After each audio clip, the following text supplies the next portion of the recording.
And welcome. Thank you all very much for making it over here this evening to join us on World Mental Health Day. We've got a fantastic panel for you. We'll move on then to, in 2030, a student is experiencing a mental health crisis. How is that handled? Yeah, okay.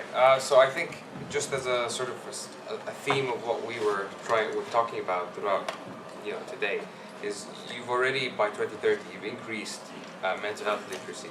You've increased the training people get in mental health first aid. You've increased just the availability of services. You can have greater access to your peers, greater access to the counselling service. And if that's the case, then now if you have some sort of crisis situation, then the access is readily available, right? Everything else has been slowly sorted out, that the services have just run a lot more smoothly. Now, something happens, you can get a counsellor in less than 2 weeks, right? And sort of it's idealistic in a way, but that's sort of the theme of what you're trying to accomplish, based on solving everything else slowly. Because I think joined up provision will help with that. So we need to work more closely with the NHS providers. I think the work that has to go into that, in terms of that you can get crisis support no matter where your location is. So if you're registered with the GP here and then you go home, that you don't slip between services. Yeah.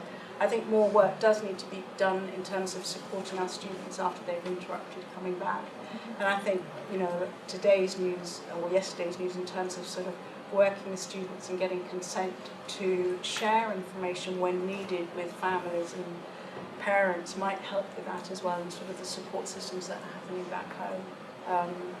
We do a lot of work at the moment in terms of triaging and prioritising students who've interrupted, who've taken time out, to aid their recovery and then come back in. I think we need to do more work actually on the staff level in terms of how we can support staff to support their students.